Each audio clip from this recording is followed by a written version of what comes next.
কৃষি বিষয় নিয়ে যারা পড়াশোনা করেছেন, সামনে যাদের ভাইবা পরীক্ষা, আশা করছি এই ভিডিওটি আপনাদের অনেক উপকারে আসবে। কারণ এই ভিডিওতে আমরা আলোচনা করব কৃষি বিষয়ে কিছু রিয়েল ভাইবা প্রশ্ন নিয়ে।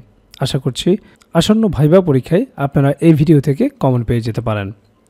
যেহেতু আপনি এগ্রিকালচার নিয়ে পড়াশোনা করেছেন, আপনাকে জিজ্ঞেস করবে, আপনাদের কিছু টেকনিক্যাল প্রশ্নও জিজ্ঞেস করতে পারে। যেমন আপনাদের কিছু কীটনাশক আছে যেগুলো জমিতে দিলে আগাছা ঠিকই মরে যায়, কিন্তু ধান গাছ মরে না, তার কারণ কি? এর উত্তরে আপনারা বলতে পারেন, স্যার, এটা কীটনাশকের স্পেসিফিক সিলেক্টিভিটির জন্য হয়। ওই স্পেসিফিক কীটনাশকের ফর্মুলা বানানোর সময় এমনভাবেই করা হয় যাতে এটা কেবল একটা নির্দিষ্ট প্রজাতির আগাছাকেই ধ্বংস করে, অন্য কোনো প্রজাতির উপর এফেক্ট না করে। এরপরে আপনাকে জিজ্ঞেস করবে, এই কীটনাশকগুলো এতই মারাত্মক যে এগুলো আস্ত গাছগুলোকে মেরে ফেলে, তাহলে আপনারা এগুলো ব্যবহার করতে কেন বলেন? অবশ্যই এর যুক্তিযুক্ত কারণ রয়েছে, সেটি হচ্ছে তখন আপনারা বলতে পারেন, স্যার, আমরা শুরুতেই কৃষকদের কীটনাশক ব্যবহার করতে বলি না। শুরুতেই আমরা সাজেস্ট করি হাত দিয়ে আগাছাগুলো পরিষ্কার করতে, সম্ভব না হলে মেশিনের মাধ্যমে পরিষ্কার করতে বলি। একদম শেষ পর্যায়ে আমরা রাসায়নিক কীটনাশকের কথা বলি, সেটাও একেবারে সীমিত আকারে। এখানে আমরা নতুন একটা প্রযুক্তির ব্যাপারে কৃষকদের উৎসাহিত করি, যেটার নাম আইপিএম ইন্টিগ্রেটেড পোস্ট ম্যানেজমেন্ট বা সমন্বিত বালাই দমন ব্যবস্থাপনা। এই যে আপনি একটা ট্রাম ব্যবহার করলেন, আইপিএম ইন্টিগ্রেটেড পোস্ট ম্যানেজমেন্ট বা সমন্বিত বালাই দমন ব্যবস্থাপনা, মনে রাখবেন ভাইবা বোর্ডে আপনি যে ট্রাম ব্যবহার করবেন সেখান থেকেই ভাইবা বোর্ড আপনাকে প্রশ্ন জিজ্ঞেস করবে।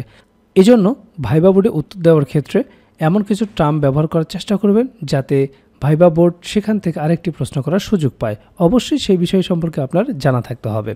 তো ভাইবা বোর্ড এরপরে আপনাকে জিজ্ঞেস করবে, এই যে আপনি আইপিএম বিষয়টা বললেন, এই জিনিসটা কি?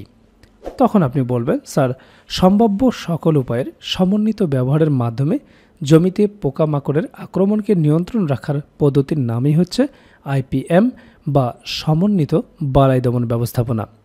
এই পদ্ধতিতে রাসায়নিক কীটনাশকের ব্যবহারকে সবার শেষে বিবেচনা করা হয়।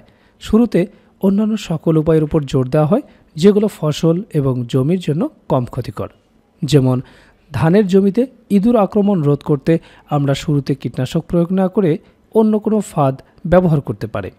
জমিতে কিছু লম্বা লাঠি পুঁতে দিতে পারি যাতে এগুলোতে পাখি বসতে পারে এবং ক্ষতিকর পোকামাকড়গুলোকে পাখিরা খেয়ে ফেলতে পারে।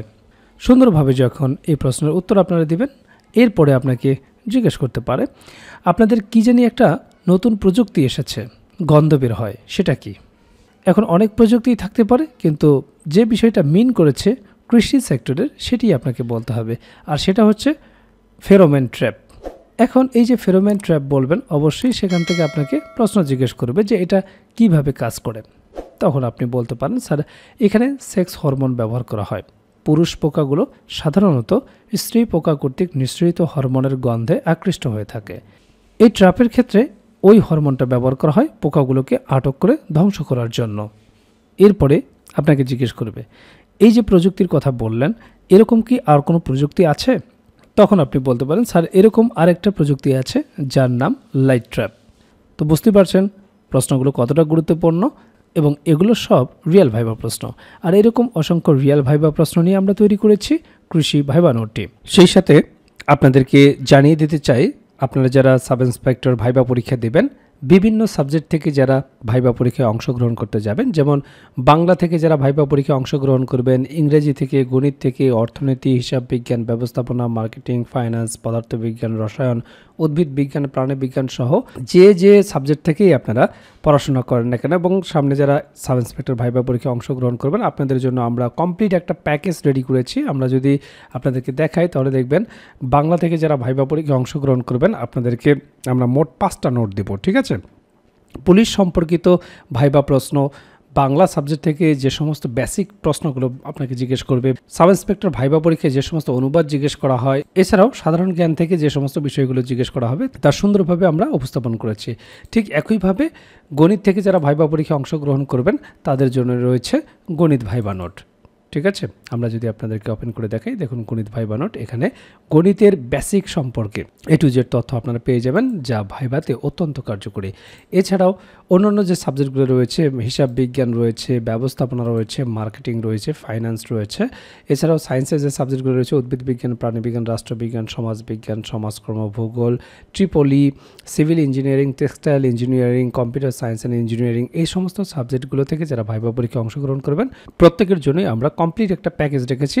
আপনার বিষয়ভিত্তিক থেকে যে সমস্ত প্রশ্নগুলো ভাইবাতে জিজ্ঞেস করবে সেই বিষয়গুলো সুন্দরভাবে আমরা বিষয়ভিত্তিক নোটে সংযোজন করেছি। এছাড়াও আমরা আপনাদেরকে দিব পুলিশ সম্পর্কিত একটি ভাইবা নোট, যেখানে পুলিশ সম্পর্কিত যে প্রশ্নগুলো জিজ্ঞাসা করা হয় তার সুন্দরভাবে এখানে সাজানো রয়েছে। এছাড়াও ভাইবা ট্রান্সলেশনের উপর আপনাদেরকে একটা নোট দেওয়া হবে, যেটি কমপ্লিট করলে মোটামুটি ট্রান্সলেশন নিয়ে কোনো প্রকার টেনশন করতে হবে না। এছাড়াও সাধারণ জ্ঞান বিষয়ে আমরা একটা ভাইবা নোট দিব, যেখানে অন্তর্বর্তীকালীন সরকার সম্পর্কিত A to Z থাকবে। এছাড়াও ডক্টর মোহাম্মদ ইউনূস সম্পর্কে গুরুত্বপূর্ণ, এছাড়াও 1947 থেকে 1971 সাল পর্যন্ত যে সমস্ত প্রশ্নগুলো থেকে ভাইবা বোর্ডে জিজ্ঞেস করা হয় সেগুলো সংযোজন করা রয়েছে। এছাড়াও বাজেট, অর্থনৈতিক সমীক্ষা, সমসাময়িক যে গুরুত্বপূর্ণ বিষয়গুলো রয়েছে যেমন সিরিয়া ক্রাইসিস, ফিলিস্তিন ক্রাইসিস, এছাড়াও অন্যান্য যে বিষয়গুলো রয়েছে সমস্ত বিষয়গুলো ইনক্লুড করা হয়েছে। এছাড়াও আপনারা জানেন যে আপনারা যে জেলা থেকে ভাইবা পরীক্ষায় অংশগ্রহণ করবেন আপনাকে আপনার জেলা সম্পর্কিত প্রশ্ন জিজ্ঞেস করা হবে। আপনি যে বিভাগের যে জেলায় হন না কেন, যেমন আমাদের 8টা বিভাগ রয়েছে, 8টা বিভাগের যে জেলা থেকে আপনারা সামনে ভাইবা পরীক্ষায় অংশগ্রহণ করবেন, যেমন খুলনা বিভাগ থেকে যদি আমরা খুলনা বিভাগে ঢুকি, খুলনা বিভাগ থেকে যারা ভাইবা পরীক্ষায় অংশগ্রহণ করবেন, এখন আপনি যে জেলারই হন না কেন, কুষ্টিয়া, খুলনা, চুয়াডাঙ্গা, ঝিনাইদহ, নড়াইল, সাতক্ষীরা, প্রত্যেকটা জেলার আলাদা আলাদা নোট কিন্তু আমাদের কাছে রয়েছে। এছাড়াও চট্টগ্রাম বিভাগ থেকে যারা ভাইবা পরীক্ষায় অংশগ্রহণ করবেন আপনার নিজ জেলা সম্পর্কে অবশ্যই ভাইবা পরীক্ষায় জিজ্ঞেস করবে। আপনার জেলার নামকরণের ইতিহাস, বিখ্যাত ব্যক্তিবর্গ সম্পর্কে জিজ্ঞেস করবে, আপনার জেলা ব্র্যান্ডিং জিজ্ঞেস করবে, কী জন্য বিখ্যাত, দর্শনীয় স্থান সম্পর্কে জিজ্ঞেস করবে। এছাড়াও অন্যান্য ভাইবা প্রশ্ন কিন্তু জেলা সম্পর্কিত জিজ্ঞেস করে থাকে। এছাড়া ঢাকা বিভাগ থেকে যারা ভাইবা পরীক্ষায় অংশগ্রহণ করবেন প্রত্যেকটি জেলার নোট কিন্তু আমাদের কাছে রয়েছে। অর্থাৎ কমপ্লিট একটা প্যাকেজ আমরা আপনাদেরকে দেবো। বরিশাল বিভাগ, ময়মনসিংহ বিভাগ, সিলেট, রাজশাহী, রংপুর বিভাগ থেকে যারা ভাইবা পরীক্ষায় অংশগ্রহণ করবেন দেরি না করে আমাদের সাথে যোগাযোগ করুন। আমরা আপনাদেরকে দেব 5টি নোটের কমপ্লিট একটা প্যাকেজ। আপনার বিষয়ভিত্তিক ভাইবা নোট, আপনার বিষয়ভিত্তিক ভাইবা নোট, পুলিশ সম্পর্কিত ভাইবা নোট, ভাইবা অনুবাদের নোট, সাধারণ জ্ঞানের ভাইবা নোট এবং আপনার জেলা সম্পর্কিত ভাইবা নোট। এই 5টি নোটের কমপ্লিট একটা প্যাকেজ যদি আপনার কাছে থাকে এবং তার উপর আপনি প্রিপারেশন নেন, তাহলে আসন্ন সাব ইন্সপেক্টর ভাইবা নিয়ে আপনাকে কোনোরূপ টেনশন করতে হবে না ইনশাআল্লাহ। আমরা এই নোটগুলো PDF প্যাকেজ আকারেও দিয়ে থাকি। এছাড়াও সারা বাংলাদেশে আমরা কুরিয়ারের মাধ্যমে পাঠিয়ে থাকি। কুরিয়ারের মাধ্যমে দুইভাবে আপনি নিতে পারবেন, সুন্দরবন কুরিয়ারের মাধ্যমে, এছাড়াও আপনারা চাইলে কন্ডিশনে ক্যাশ অন ডেলিভারিতে নিতে পারবেন।